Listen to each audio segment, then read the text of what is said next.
Jumpa lagi dalam video pembelajaran.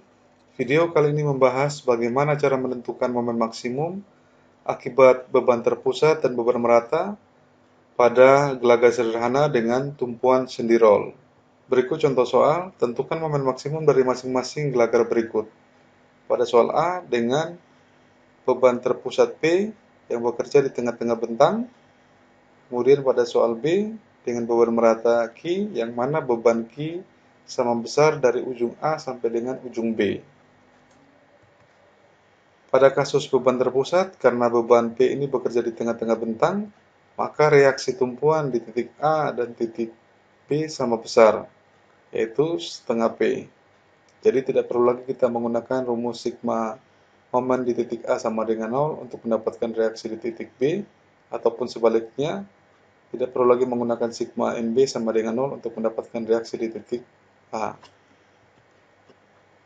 Jadi RAV dan RBV sama besar, yaitu setengah P. Untuk menentukan momen maksimum perlu diingat perjanjian tanda. Untuk gaya yang ke atas bertanda positif, sedangkan untuk arah gaya yang ke bawah bertanda negatif.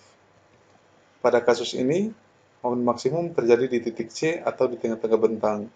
Kita bisa menghitung dari sebelah kiri titik C ataupun dari sebelah kanan titik C.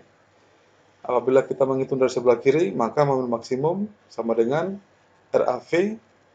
Karena RAV-nya ke atas, maka tandanya positif, dikalikan dengan jarak antara titik A dan titik C sebesar setengah L. Kita akan dapatkan sebesar 1/4 PL.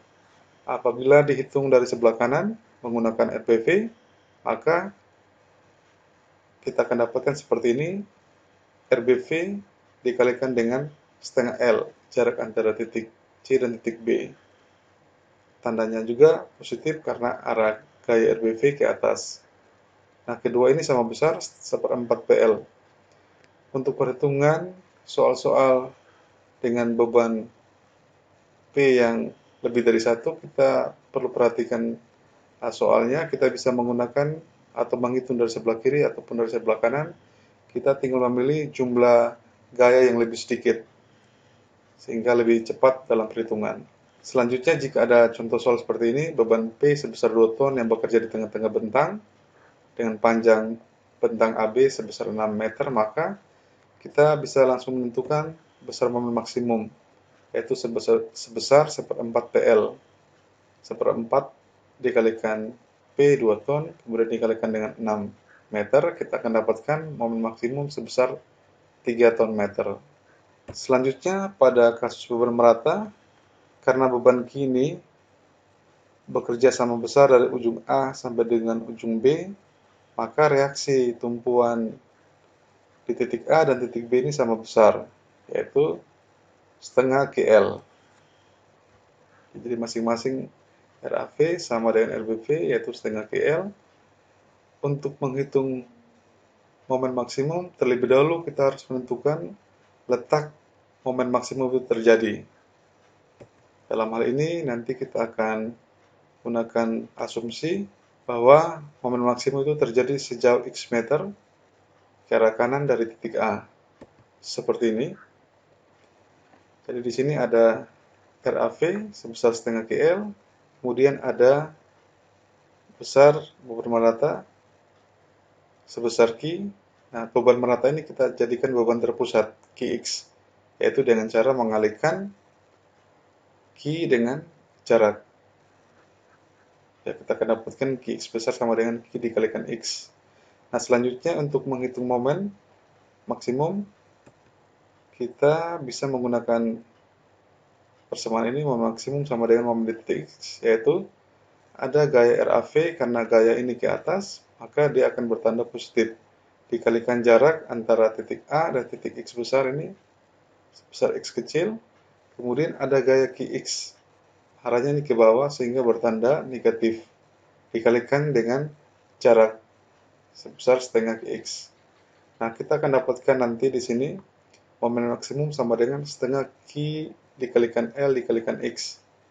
Kemudian dikurangi dengan setengah QX kuadrat. Untuk mendapatkan jarak, maka kita harus menurunkan persamaan momen maksimum ini terhadap X, yaitu turunannya harus sama dengan 0. Yang pertama, suku pertama ini, X di sini pangkatnya 1, 1 dikalikan setengah sama dengan setengah, Q dikalikan L tetap, kemudian X awalnya pangkatnya 1 dikurangi 1. 1 kurang 1 sama dengan 0, X pangkat 0 sama dengan 1. Jadi tidak perlu kita tuliskan di sini. Kemudian perhatikan suku kedua, X di sini pangkatnya 2, 2 dikalikan setengah sama dengan 1. Ditaruh depan, tidak perlu kita tuliskan karena 1. Kemudian Q dikalikan X.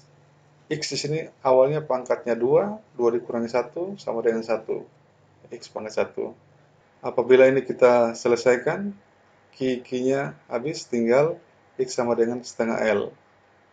Dengan demikian, momen maksimum terjadi pada jarak X sama dengan setengah L dari titik A ke arah kanan. Nilai X sama dengan setengah L ini kita substitusikan kembali ke persamaan momen maksimum. Kita akan dapatkan seperti ini, kita mengganti nilai X ini dengan setengah L. Kita masukkan di sini setengah L, di sini juga setengah L dikuadratkan. Nah, apabila ini kita selesaikan, maka kita akan dapatkan momen maksimum sebesar 1/8 QL kuadrat. Sebagai contoh, misalkan ada gelagar sederhana dengan panjang bentang 6 meter, kemudian beban Q sebesar 1 ton meter, maka untuk mendapatkan momen maksimum, kita tinggal menggunakan persamaan ini, 1/8 QL kuadrat, kita masukkan nilai Q sebesar 1 ton per meter, kemudian L sebesar 6. Kita akan dapatkan momen maksimum sebesar 4,5 ton meter. Perlu diingat kembali bahwa rumus ini bisa digunakan untuk kasus tertentu, jadi ada syarat dan ketentuan. Rumus ini hanya berlaku untuk beban P yang bekerja di tengah-tengah bentang dan jumlahnya 1. Nah, contoh kasus seperti ini, untuk menghitung momen maksimum, kita bisa menggunakan persamaan ini. Tetapi untuk kasus seperti ini, yang mana beban P tidak bekerja di tengah-tengah bentang, maka rumus ini tidak berlaku. Demikian juga untuk beban P yang lebih dari 1, maka persamaan ini tidak dapat digunakan. Selanjutnya untuk beban merata, ini sama juga. Rumus ini berlaku untuk gelagar sederhana dengan beban merata yang sama besar. Artinya dari tumpuan A sampai dengan tumpuan B itu bekerja sama besar. Untuk kasus seperti ini, persamaan momen maksimum sama dengan 1/8 kali kuadrat tidak berlaku karena beban Q tidak bekerja sepanjang batang AB. Katakanlah bekerja separuh bentang, maka rumus ini tidak berlaku. Demikian pula untuk kasus seperti ini, karena beban merata tidak seragam, maka rumus ini pun tidak berlaku. Demikian pula untuk kasus beban segitiga, rumus ini pun tidak berlaku. Jadi perlu diingat bahwa kedua rumus ini dapat dipakai untuk kasus-kasus tertentu saja. Bagaimana jika ada kasus seperti ini? Terdapat kombinasi beban, yaitu beban merata dan juga beban terpusat. Nah, untuk kasus seperti ini kita bisa menggunakan persamaan ini untuk menghitung momen maksimum, yaitu 1/8 KL kuadrat akibat beban merata, kemudian ditambah dengan 1/4 PL untuk beban terpusat. Dengan catatan di sini beban rata besarnya sama dari ujung A sampai dengan ujung B, kemudian juga beban P bekerja di tengah-tengah bentang. Demikian video pembelajaran kali ini. Sampai jumpa pada video-video selanjutnya.